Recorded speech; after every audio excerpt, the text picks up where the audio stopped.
You're listening to the Utah Checkdown podcast. And now your host, Josh Furlong.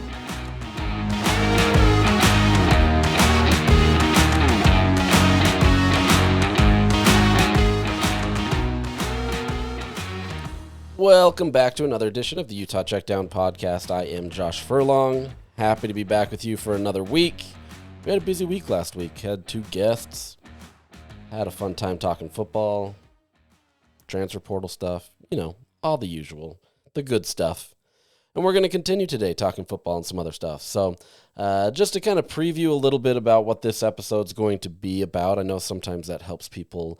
We'll talk a little bit about the NFL draft, kind of what happened there and kind of what's going on for some Utah players. The transfer portal closed, and so we'll kind of give some updates there and a little look there.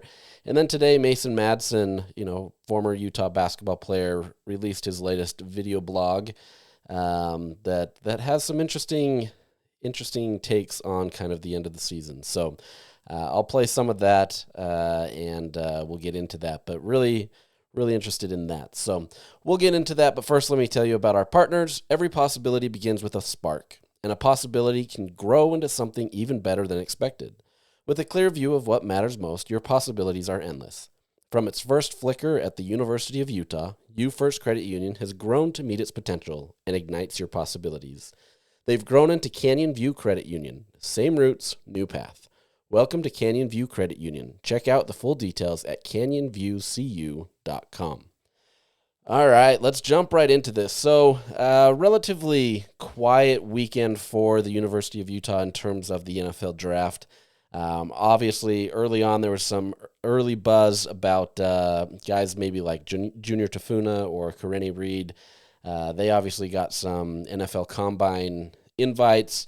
Tafuna on the first day performed, well and was doing some good stuff. Obviously, had a good Senior Bowl showing, and so there was a lot of optimism about what he could do, and maybe potentially getting a spot in the NFL draft.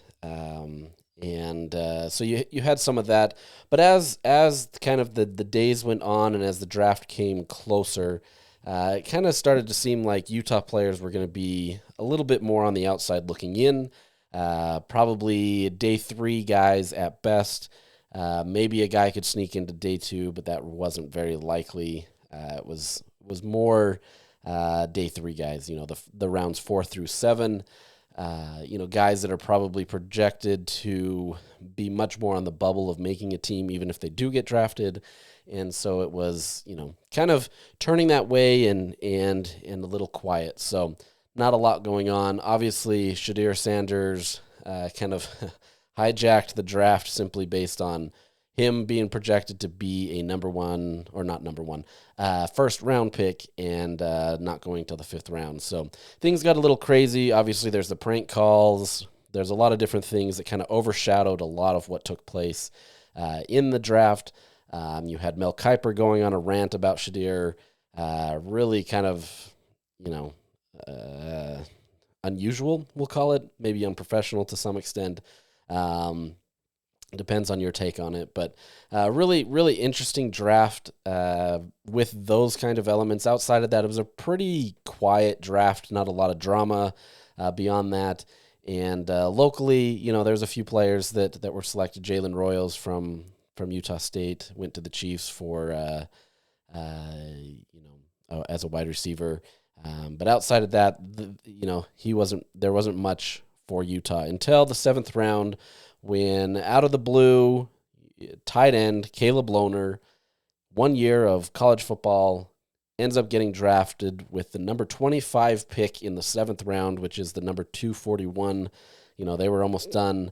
And the Denver Broncos decided to use their very last pick on him. And he had met with the Broncos previously. This wasn't a surprise in the sense that a team was just taking a flyer on him. But it was a surprise because at the end of the day, he had 54 yards and 4 touchdowns to his name. Sure, those 4 touchdowns came on 4 catches, so there clearly showed some potential, but there just honestly wasn't a lot of tape, right? He had something like 57 total snaps at Utah. We don't have to recap how bad that offense was last year to kind of showcase what happened. But the fact that he was able to be drafted with that kind of production shows more about kind of who he is as an individual and kind of the production that he could be, the projection, I should say.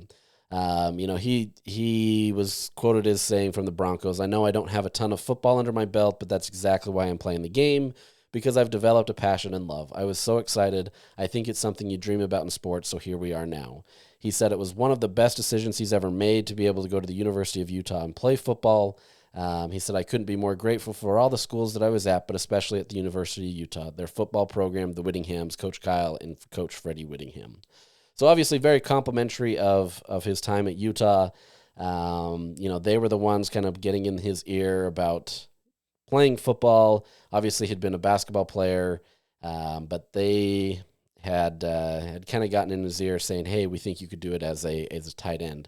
And, this is well documented. We talked about kind of his glow up, so to speak, in terms of what he was able to do. It was an intriguing prospect back in the fall, just trying to see kind of, can a guy who has been playing basketball essentially his whole life make that transition? Obviously he had the frame, he had the body for it, but could that translate, right?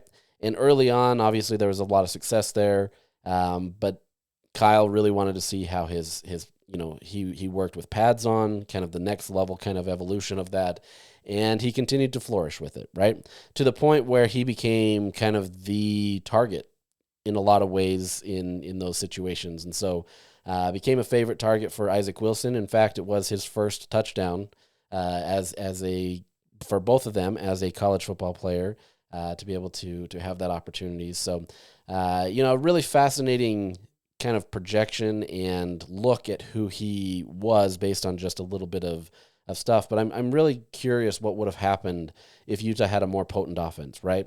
Would things have been different? Would it have provided too much tape? Would it have, gone the other way and it actually hurt him? I don't know. I think there's a lot of different things that benefited him in terms of what he was able to do. But the reality is it's all a projection at this point, right? And sometimes that's those 7th round picks. You're projecting on these guys and trying to figure it out. But I wanted to play some audio of head coach Sean Payton talking to the Denver media about kind of why they picked him. Obviously it's their last pick. As I said, this is kind of the area where you can make some of those flyers or take some of those flyers and really kind of do something that you probably wouldn't do in the first 3 rounds or maybe even a little bit higher in the day 3 rounds. But for the 7th round pick, this became an opportunity where it was, the upside maybe outweighs stuff. So let's play the audio. This is the reporter asking the question and his answer. Over to your left, Zach Stevens, DNVR. The final pick was Caleb Lohner. Sean, you've had some experience in the past of drafting a guy with only 1 year of football experience. How difficult for both of you is it to draft a guy and evaluate a guy when it's just on 1 year and a guy that only had 4 catches 57 this year? plays. And what do you see? What did you see from him? It's hard. Look, I think going back with Jimmy Graham, I think he had 14, 15 catches. Both of them had a season. Both of them were very good basketball players. And now in Jimmy's case, there was a lot more. He was a combine invite. And, with Caleb, like we were talking about earlier, we're late in this draft. And you're rooting for some guys, and you see upside. He's 6'7", 245. You can see the basketball skill set. That's easy at a high level. And then, you're looking at a small amount of playing time, and yet enough to where you're watching him. I think the other thing that helped was watching him at the Big 12 Pro Day. There's just a few plays that you see movement skills. And, man, there's a lot to work with. And, if it turns out like the last one did, then we'd be real excited. And you go all the way back, really, in our league historically. Gates was signed, I believe, undrafted. And so it's kind of one of those things where the body types for tight end, it's not like they're making less of them. They may be playing volleyball. They may be playing basketball, but it's projecting. And then when you get a chance to see him play football, he goes through a season of putting pads on. but his movement skills and his height, weight, and his eye-hand coordination, there's a lot of developmental upside, and we're excited about that. As you said, obviously there's a lot of upside, and a lot of the measurables make it easy. He's not necessarily worried about him coming from basketball, right? He said guys play volleyball, guys plays basketball. Tight ends can kind of make that transition maybe better than some other players. Obviously, there's a lot of skill that goes into it, right? So we don't want to eliminate the tight end or devalue kind of what they do. But based on their size and kind of just being athletic guys, there's been opportunities to be able to make that transition. As he mentioned, Jimmy Graham, one of the guys that he coached and drafted, was a guy that played basketball all through his collegiate career at the University of Miami. Decided his graduate season he wanted to play football, so he decided to play one fall season with Miami there, and ended up getting drafted in the third round. This is a guy that obviously had a lot more tape. He had a lot more opportunities for him in terms of what he was able to do at Miami. But then translates, I guess, to that a 13-year NFL career, almost gets to 9,000 receiving yards, has 89 touchdowns, 5-time Pro Bowler. In 2013, he led the league in receiving touchdowns, receivers and tight ends. Just a simply amazing player who was able to take being a basketball player and one season of college football and translating that into a remarkable college football season or an NFL career, right? He also mentioned Gates. This is Antonio Gates, by the way, in case you don't know who that reference was. Antonio Gates was a little different, and this is not somebody that Sean Payton coached. And so that was why there's not as much reference to that, but more looking at kind of some of these guys that have made this, right? Like Caleb Lohner is not the first guy to go from basketball, obviously, as I mentioned with Jimmy Graham. But Antonio Gates is probably maybe a little bit more similar to Caleb Lohner in the sense that Gates actually didn't even play any college football. He spent his entire career playing college basketball. I should say his collegiate career playing college basketball. And he wasn't kind of a great fit, at least according to scouts, for the NBA. And so back in 2003, this is, to me, that doesn't sound that long ago, but this is actually, 22 years ago. He decided to just go work out for some NFL teams. And the San Diego Chargers, now the Los Angeles Chargers, decided to pick him up as an undrafted free agent, and the rest is history. He's an 8-time Pro Bowler, an incredible athlete who's played a long time. It's been a crazy journey for a lot of these guys, but it goes to show that, there is some opportunities there. And two of those two guys are easy to pick on as successes, right? There's going to be a lot of guys that have tried to make that jump that haven't. I don't know that there's a huge amount, and I'm not going to go do the research into that. But at the same time, there is a path there. So, you're looking at this. Can Caleb Lohner be the next Jimmy Graham? Can he be the next Antonio Gates, right? You've got a coach now that understands what that's like. He's been able to do that with Jimmy Graham. Caleb Lohner is a smart guy. He understands what it takes. He works hard. This is his opportunity to prove it, right? It's easy to say, I got drafted and fall by the wayside and nobody remembers you ever again, right? Cool, you had a great basketball career. You played 1 year of college football and, nobody's going to remember you other than you were drafted in the 7th round, right? This is now his opportunity to kind of showcase what he did a little bit in the fall with Utah, where he was able to, really showcase his talent, showcase his ability to be able to make that transition. Earlier in the year, he did declare, after the basketball season had ended, when he rejoined Utah basketball, that, he was going to pursue the NFL, right? So he's been doing everything possible to be able to make that jump. He did everything that he needed to be able to showcase his talent at the Big 12 Pro Day, which is largely why the Denver Broncos selected him. They did have that film, but it's limited film at that. And so they were able to see kind of the measurables and see him live and be able to do different things that way. That really helped him. So really fascinating to see kind of where his trajectory is. He's on a team that will absolutely maybe give him the leash, so to speak, to be able to do this. But at the end of the day, this is a business, right? And so we'll see how it works. If he can't get that into OTAs or in the fall session of what they're able to do to get it down to that 53-man roster, that's tough. And maybe he makes, the training camps and all that other stuff, and he becomes one of those players that are able to kind of be on the fringe and stay with it. It can happen, right? You don't have to make the 53-man roster to completely be with the team. But I think based on his measurables and what he's able to do on special teams, especially in what he's able to do with trying to block kicks, that kind of stuff, there's a lot to like here, right? I don't feel like we need to go too in depth on who Caleb Lohner is. You guys are all familiar with him, what his skill set is. But really, really intriguing prospect in terms of being able to get to the NFL. If you were to tell me a year ago that the only Utah player drafted in the 2025 NFL draft was a basketball player who wasn't even on Utah's team at the time, you'd be pretty crazy. So, really fascinating story. You have to hope that it works out for him. I think that would be a really cool story to be able to kind of see, what Kyle and Freddie Whittingham thought was the best decision for him, right?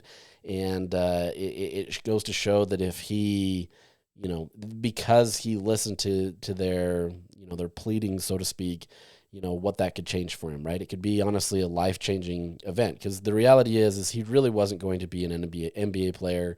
Maybe he's a fringe G League guy, goes over to Europe and plays some of that kind of stuff. But for the most part, he'd kind of lived out the best days of his basketball career. And so the fact that he has this lifeline in the NFL is kind of remarkable. So really fascinated to kind of see how that goes. But it's crazy how life kind of has its turns, and we'll see if Caleb Lohner can make the most of it. So as I mentioned, Lohner was the only player drafted from Utah this year. Outside of Lohner and Jalen Royals, those are the only two players that played inside the state that were drafted this year. Nobody from BYU was selected. There were a handful of guys that were selected from Utah high schools that didn't play their collegiate career here, Jackson Dart being kind of the most notable there. Obviously, he gets a first-round pick and is going to go on and do some things with the Giants. So curious to see there. But for Utah guys, some of the guys that got undrafted free agency deals, you have Karene Reed, who is also going to the Denver Broncos. The Broncos have been, especially in this current iteration, have been really favorable toward Utah players and wanting them to come in. So Karene Reed will get that opportunity at linebacker. Obviously, he's a smaller linebacker, kind of a tweener to some extent, and really curious to see what happens there. Mekhi Bernard picks up a deal with the Tennessee Titans. Connor O'Toole picks a deal up with Seattle Seahawks. Zamiah Vaughn goes to the Minnesota Vikings. And then, it took a bit, but Junior Tafuna is going to the Houston Texans to kind of see what happens there. And then just today, we've learned that Dorian Singer, wide receiver, he's getting a mini camp invite at Las Vegas, so the Las Vegas Raiders. Honestly, that's a guy that probably the offensive season hurt him the most. He was able to do a ton with what little Utah had to give. But based on that, as well as not really getting a ton of production at USC the year before, it really kind of hurt his chances of being able to be there. It also didn't help that he was waiting for a waiver. He was hoping to come back to Utah for one last season under the NCAA's kind of potential changes and different things that way, and it just didn't go his way. So, he was really kind of hurt by the whole process. Obviously, he knew that there could be potential that way by trying to pursue a waiver with Utah, but just a tough situation for him. Obviously he showcases a lot of talent, but what that could mean at the NFL remains to be seen. But he's going to get that opportunity with Las Vegas, and for his sake, you have to hope that he can do the most with it and try to make something out of that. And then Alakai Gilman, safety. He picks up also a mini camp invite to the Los Angeles Chargers. So a lot of guys getting opportunities, but it comes more of the undrafted situation. A lot more work needing to be done to be able to make a team. That's not to say none of these guys will make a team. Obviously, we've seen some other guys be able to do that. It just means it's going to be much more challenging. At the end of the day, though, you get your foot in the door, right? And whether you're drafted in the first round or you're an undrafted free agent, it's all about getting your foot in the door and trying to be able to showcase your talent, right? At that point, it doesn't matter where you went. It doesn't matter what's going on. If anything, it allows you to be more hungry and, kind of showcase your talent. Obviously, there's a difference between first-round guys, second-round guys than those that are undrafted, but that's not to say that these guys can't have success. So, we'll do our best to kind of update on them. You'll get the OTAs here soon and some other stuff, and they won't cut down to the 53-man roster till obviously close to the season. So we'll stay close to that to see if any of these guys make a roster. Some of the notable absences, though, were Brant Keithy. Obviously this is a guy that for if I remember right, 3 straight years had a NFL Combine invite, Senior Bowl invite. Kept turning it down to be able to stay, and it hurt him, right? Like it's easy to see that staying at Utah hurt him, not because of who Utah is, just more the fact that he got injured twice to 2 season-ending injuries. One essentially kept him out for 2 straight years. The other one obviously derailed the end of his season and really hurt the lead up going into the NFL draft, knowing that he wasn't able to work out. Once again, got an NFL Combine invite, but was only able to participate in interviews and stuff like that. And so, tough situation for him. His brother obviously retired medically because of injuries, and so he was never able to even play collegiately. You hope that this isn't the end of the road for Brant, but as of right now, there's not really a path there unless he picks up a mini camp invite or somebody takes a flyer on him. Things are just not looking good for him, and it's crazy to see considering him coming into this. He was the star tight end, right? He was the guy that everybody was excited about. Dalton Kincaid goes in and he gets obviously his opportunity. Have Caleb Lohner who gets his opportunity. It's just been crazy to kind of see how injuries can derail guys' time. It's hard to know if it's when it's time to leave college and what happens there. So tough opportunity for him. But he'll continue to keep working at that. I have to imagine he continues to talk and tries to find a path. But talking about those undrafted free agent guys, he has a much larger journey to try to get there. Van Fillinger, defensive end, he hasn't gotten a deal, and Money Parks, wide receiver, hasn't gotten a deal.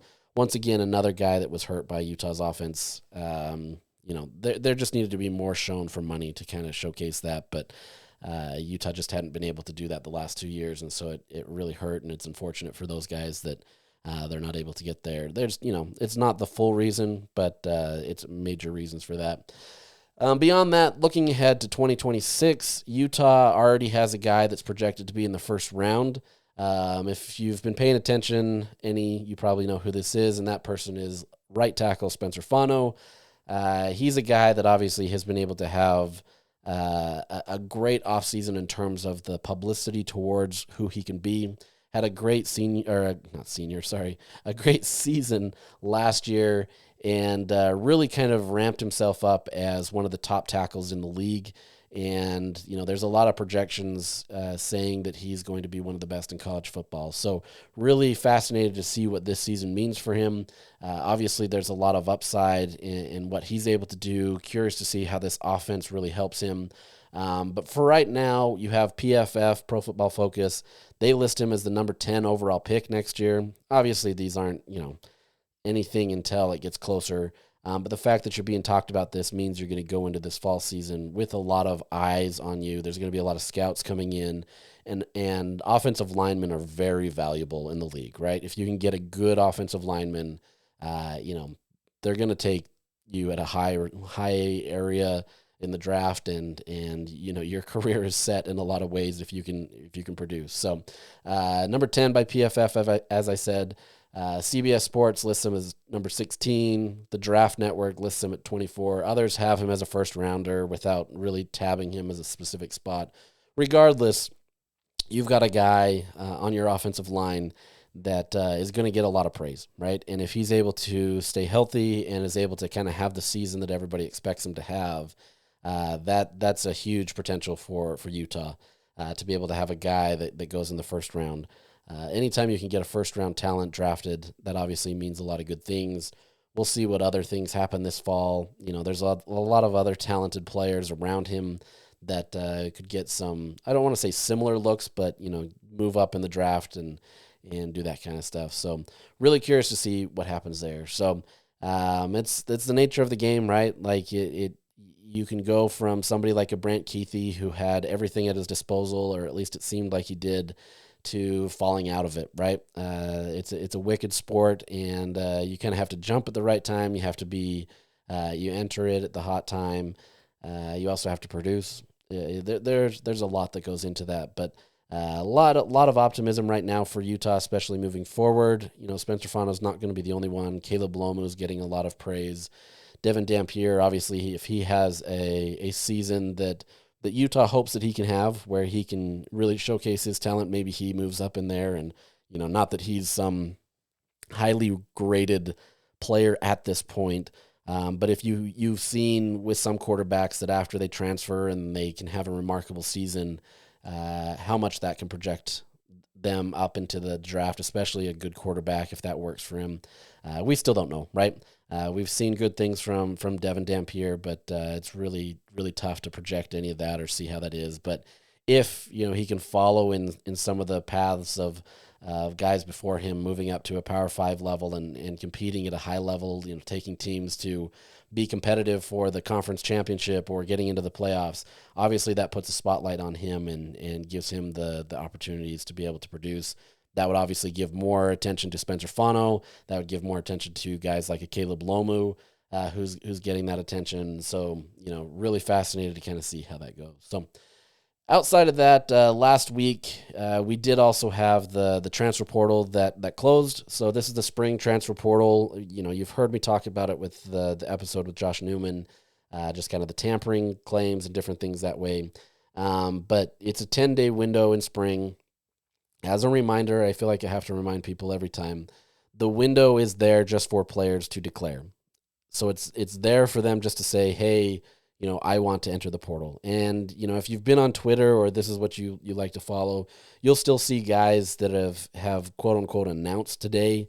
The reality is they had to let their teams know by Friday at midnight, and it's up to the university to get it in within 48 hours-ish. And so you're starting to get a lot of those announcements out today as the week resumes. But as that goes, Utah was able to stave off a lot of the suitors that were bringing in some top dollars. We talked about BYU being a potential opportunity there with the quote-unquote tampering.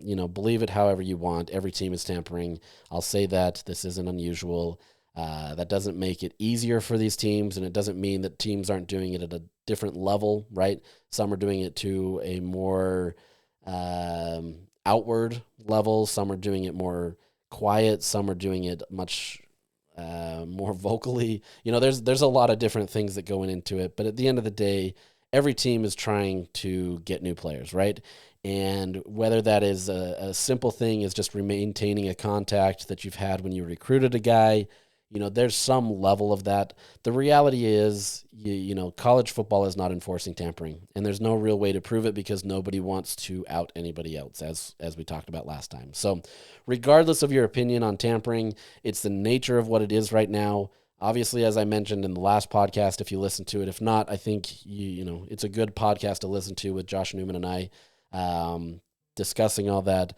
The reality is every team is doing it.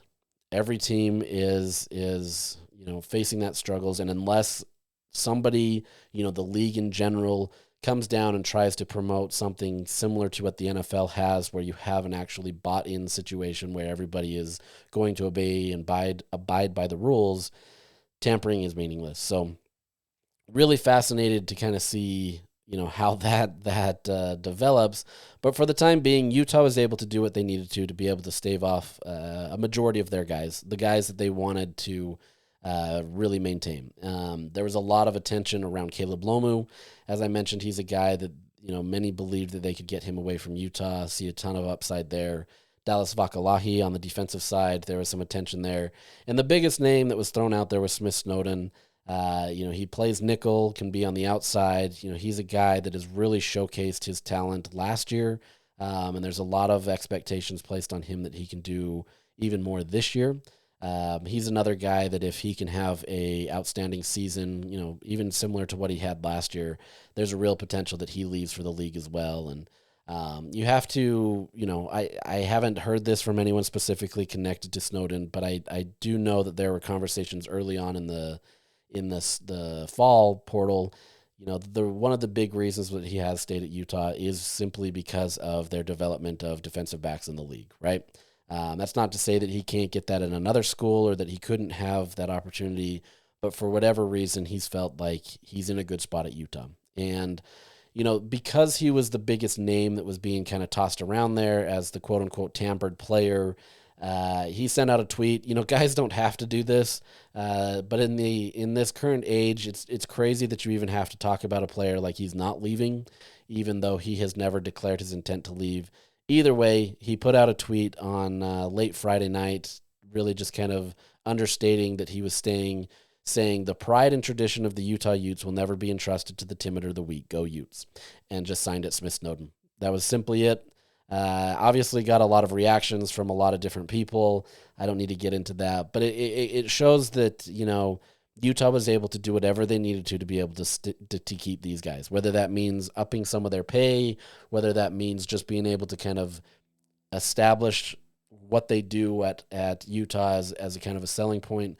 They were able to do it. And so you really didn't have too many scholarship players that left. The biggest name obviously was Zach Williams. That was the surprise that nobody was expecting. He was the guy that was targeted to be wide receiver 1 at Utah and then suddenly decided to enter the portal. Really didn't have any answers other than, he was going to go. He wasn't going to negotiate with things and wanted to go. And it turns out that he transferred transferred as a wide receiver to USC, which is his home. That's where he grew up. It's not unusual for a lot of these guys to do it. If USC wants to throw some cash around to him, all the more power. I'm really curious to kind of see how that works out for him. He's still kind of a projection in a lot of ways. Obviously, he was projected to be wide receiver 1 for Utah, but we don't really know. There was only 10 plays that he was in. Obviously showed a ton of potential. That catch that he made in spring really showcases who he can be. But he's now going to go up with a lot of 4 or 5-star wide receivers at USC. And so does he fall back? Is he going to be a guy that's just kind of in the middle that doesn't really – honestly, he could be kind of like the Dorian Singer, right? Dorian Singer went to USC hoping to get a better opportunity and just simply didn't get a lot of reps. And so, for Zach's sake, you have to hope that he gets what he needs at USC because at Utah he was looking to be, at least near the top, right? Utah was obviously going to address players in the portal and wanting to get that, but they – essentially targeted him as their top guy. Outside of that, you have Sammy Hunter, corner for, that he was here. He's transferred to Fresno State. Kumari Shemwell, another corner, transferred to California. Wyatt Becker is the most interesting situation here. He just quietly removed himself from the team, hasn't really said anything. There hasn't been anything known about him, so he's still kind of out there and what he wants to do. David Washington is a wide receiver that just he entered the portal, but he just wasn't able to get as much traction as he needed to at Utah. Jelani Davis, a safety, that room's been pretty crowded lately. He has no destination now. And then kind of one of the last ones that went into the portal that was a surprise to some and a surprise not to others was Landon King. This is a guy that has obviously had some of the best mindset in terms of kind of how he approaches everything. He's a guy that paid his dues, went in there and didn't always get a lot of the playing time that he thought he should get, but continued to find ways to fight through it and did what he needed to. This spring, he looked like he was going to be able to have a ton of opportunity available to him. I would argue that Hunter Andrews kind of stole some of that. Moving him to tight end really kind of changed things a little bit for Landon King, especially because he's more of the player that Jason Beck is looking for in terms of tight ends. And so they're really just kind of, in my opinion, it just kind of fell out of spot for Landon where, he wasn't able to get the playing time that he wanted, wasn't able to do what he wanted. So I think in some respects, this is probably more of a mutual situation.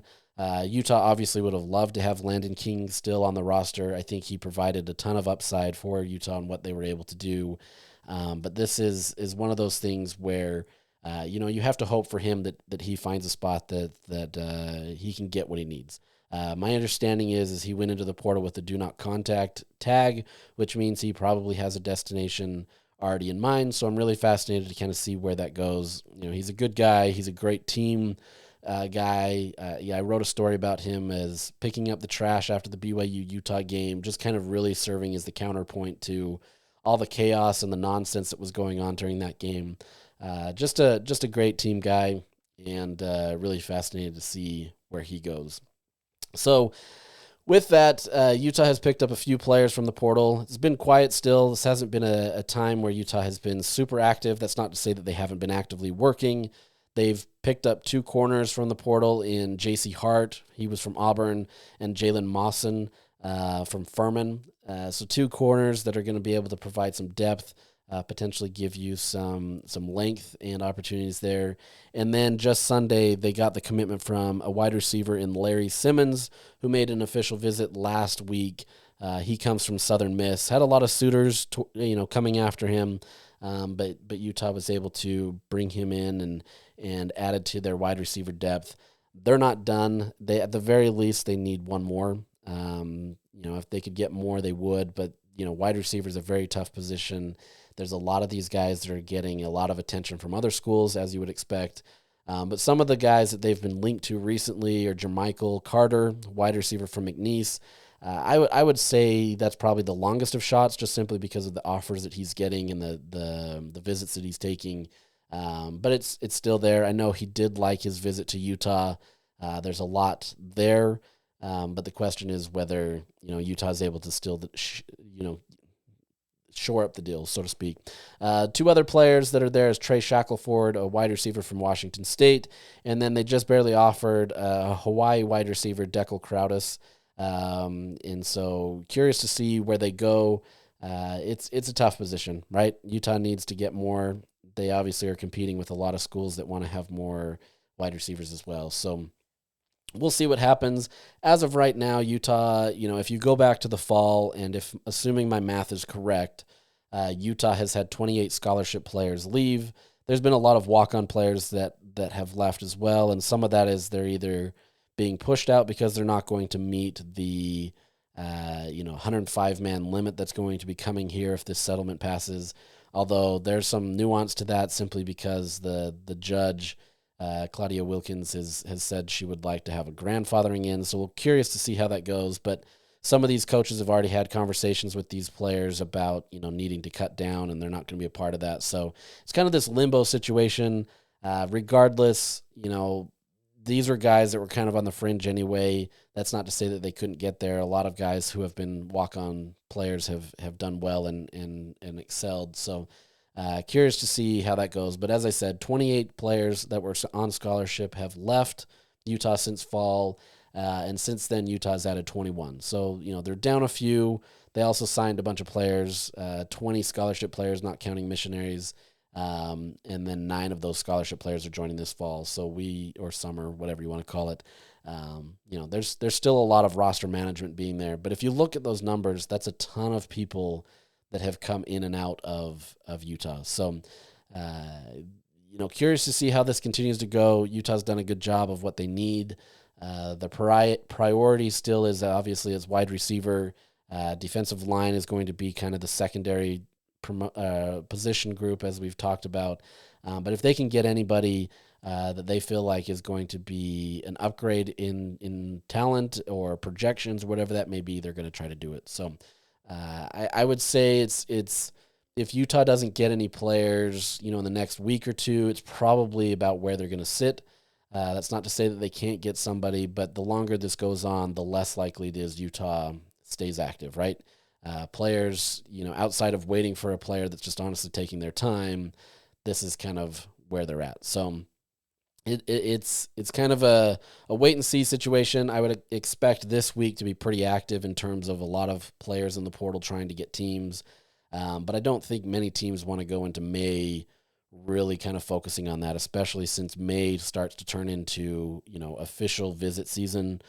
They need that kind of rest, so to speak, to kind of prepare for those and to get these guys in and ready to go. So, I would assume this week becomes a pivotal week in that. And then anything outside of this week is probably, it could happen, but it's probably not going to happen. So with that said, 24/7 Sports right now ranks Utah as the 41st best country in the transfer portal. They rank Utah as the 8th best in the Big 12. We'll go through a lot more of this later as we break down these teams, but the top teams in the league have been Texas Tech, the number one. Anybody paying attention to Texas Tech understands what's going on. They've paid top dollar for almost everybody. And so really curious to kind of see how that translates to this season. Houston, number 2, Colorado, number 3, Oklahoma State, 4, West Virginia, 5. And, the bottom 5 is TCU at 11, Arizona at 12, Kansas State at 13. This is 6. I can't count. 14 is Arizona State, 15 Iowa State, and 16 is BYU. Those are the teams that honestly just haven't done a ton in the transfer portal. But if you look at some of those teams are ones that have been at the top of the league the last year. So they maybe felt like they didn't need to. Locally, BYU, obviously, they've lost a few players, but they haven't really signed many. They haven't really signed many the last few classes. They've relied either on who they have or some of the few transfers that they get in, and then their recruiting class. So curious to see locally how that works. You can make that argument that the best teams didn't need a ton from the portal, and so that's why you're going to see some of those teams down there. Obviously, Arizona State won the league, and they're the 14th highest in there. Iowa State was near the top. BYU was near the top. Kansas State, they were near the top. So you've got a lot of those teams that they felt like they haven't really needed to move forward, whereas some of the other teams that were more struggling, they're at the top of that portal. So curious to see there. Outside of recruiting in general, Utah is ranked 42nd, so kind of right in line there, 5th in the Big 12. So pretty similar situation there. So we'll get into more of that as the offseason develops. It's kind of hard to do some of this when we don't know who's fully on the roster. But now that the portal's closed and we're starting to get closer to that, we're going to eventually break down kind of the different position groups and kind of go through that. So we'll kind of get some of that stuff as the offseason goes on.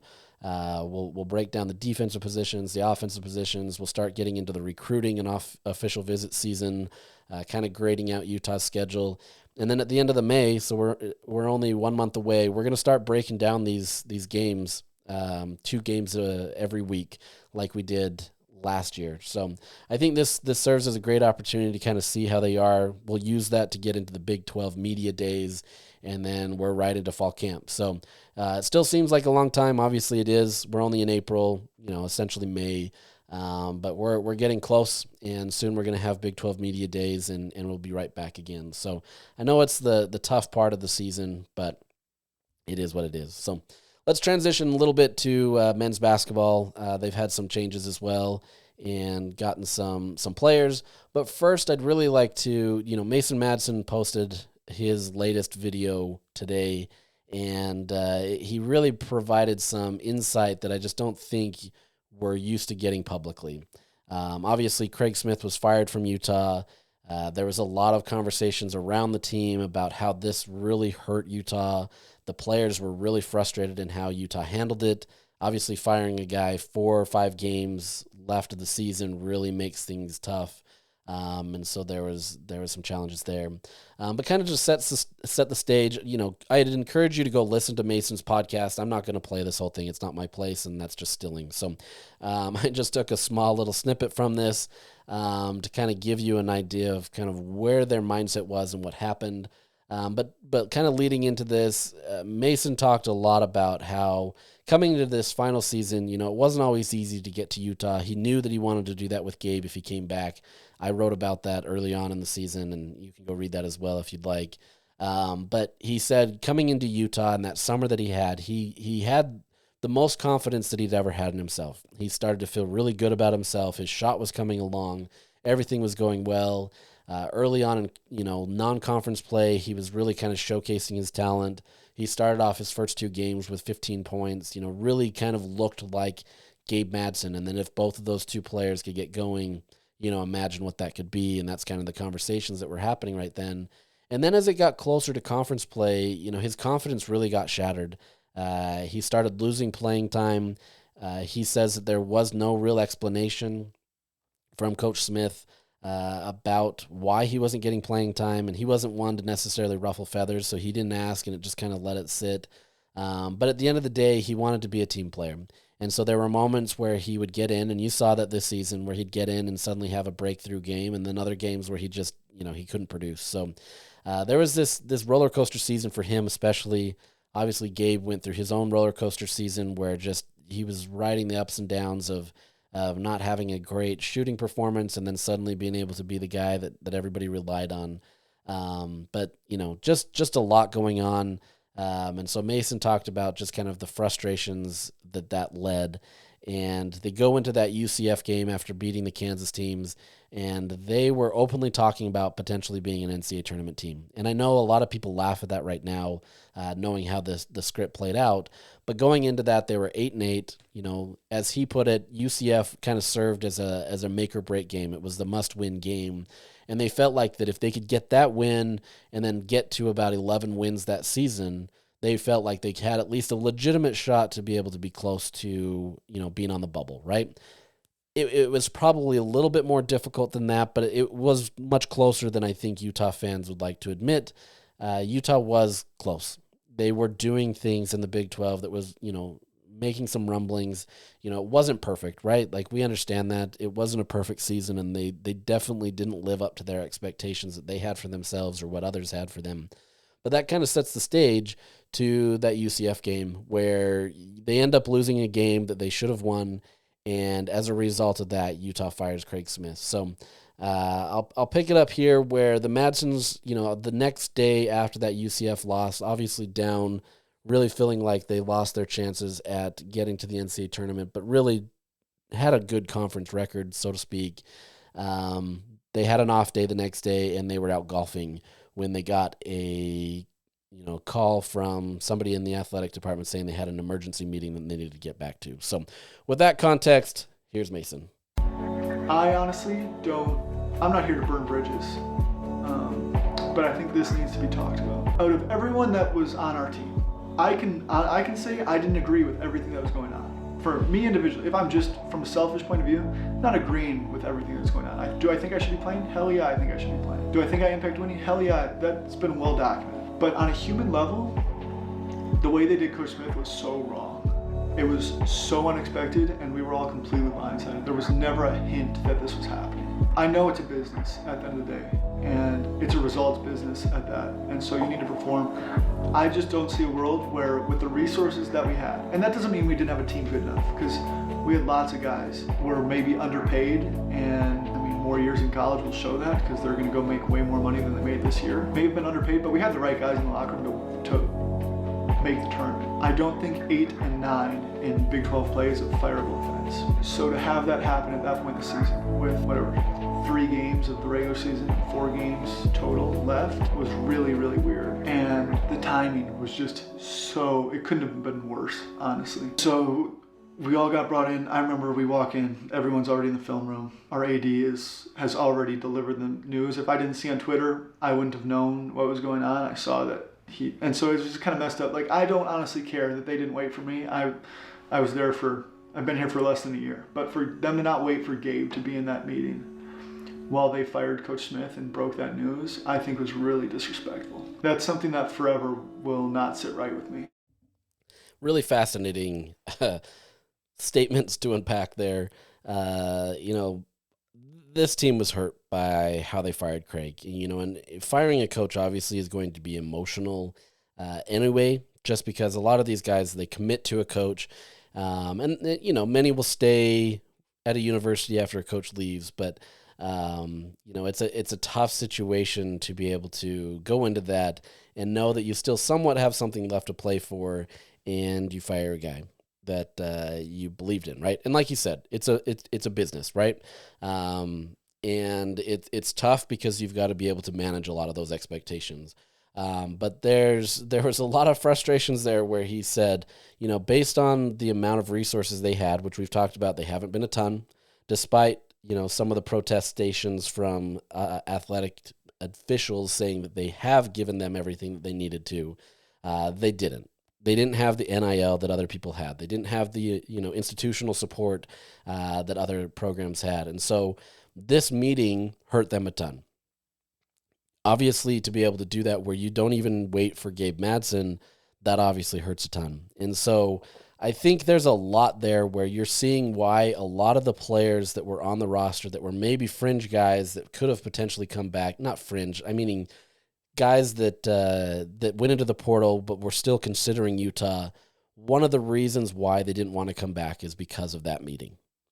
They were hurt so much by the athletic department's way that they handled that. And this is not the first person that I've heard this from. It was just more now finally somebody inside the meeting that's openly talking about it that says it, that really frustrated a lot of these players. Obviously, they tried their best to finish out that season, but you can see based on what happened why it was such an emotional situation. And I understand it. Mark Harlan had to do what he had to do at the time that he wanted to do it, right? He has to feel like, if I'm going to go and blow this thing up, this is how it has to be done, right? And so at the end of the day, it's a business. Businesses do it all the time.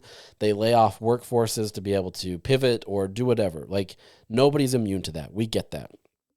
But I think the frustration there from this team specifically, and the conversations that I've had as well, is that this absolutely hurt the team. And it really kind of changed their perception of how Utah does things based on that, based on what they were given, and changed, to try to make things better, right?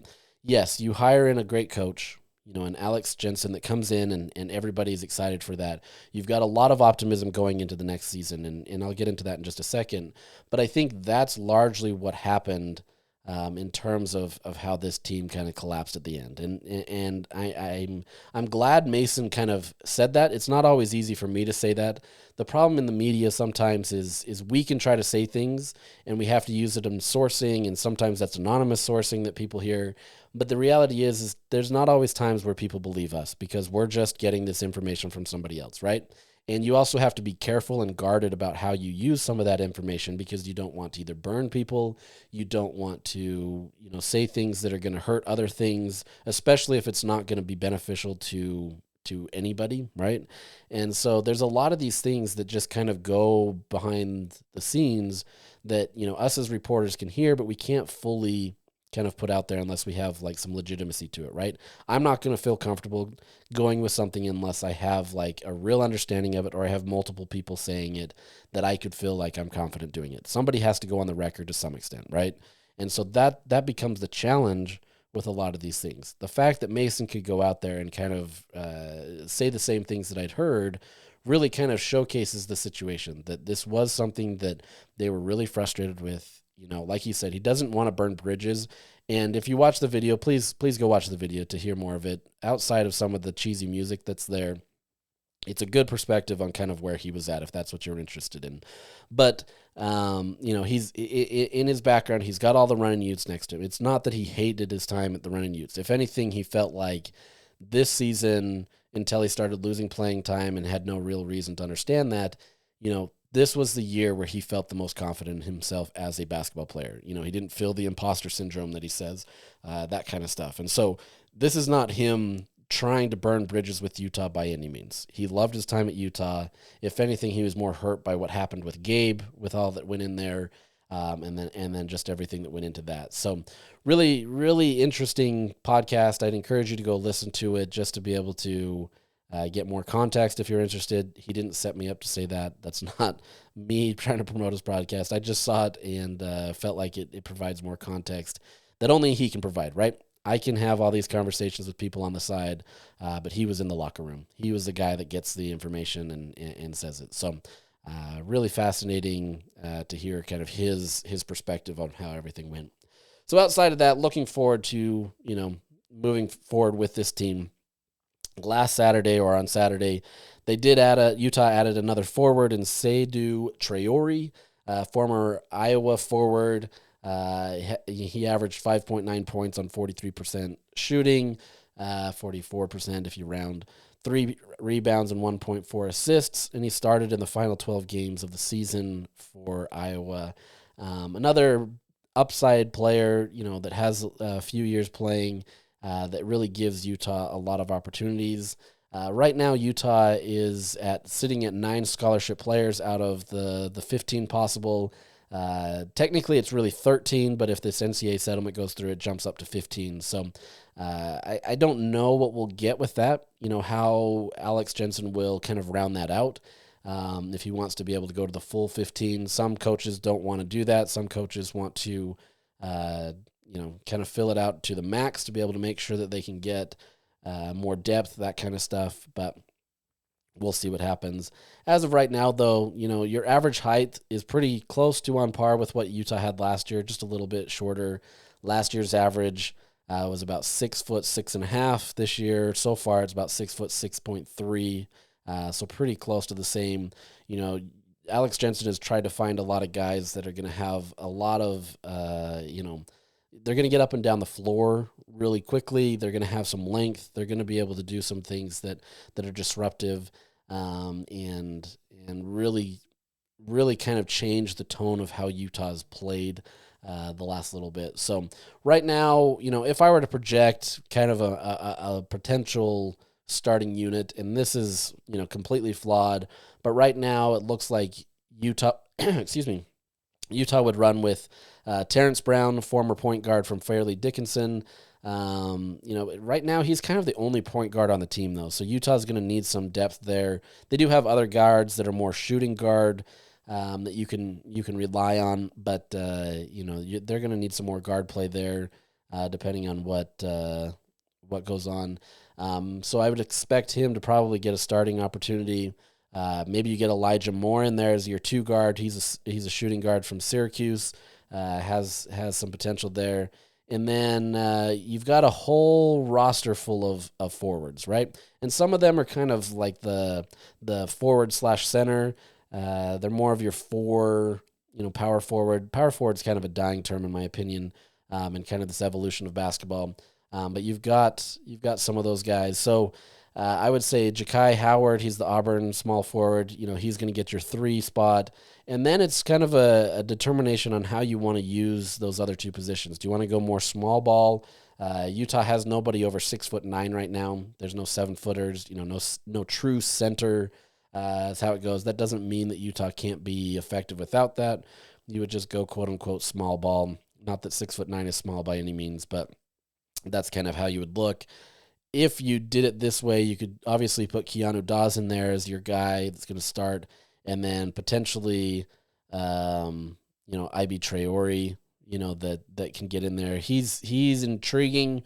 Craig Smith had talked about him being a guy that was really going to showcase a lot of talent, and being able to be there. But he's young, and he's coming off of an injury. So curious to see if he would be the guy. But for the most part, there's a lot of different things that Utah can do to change, and we'll see what happens. So that's kind of it today. We'll go into more of this kind of stuff as it goes on, but it seems like the men's basketball team is kind of finally starting to round out. They at least have enough players to play a season. Those are probably the bulk of your guys that are going to get the time. But really curious to kind of see how this develops and moves forward. So it's summer conditioning will be coming faster than you can expect, and so this roster is going to need to be filled out soon. But with that, we'll sign off for this week. We'll get some more stuff in later, and if anything breaks, we'll start something. But outside of that, we'll see you again next week. So thanks for listening. Have a great week.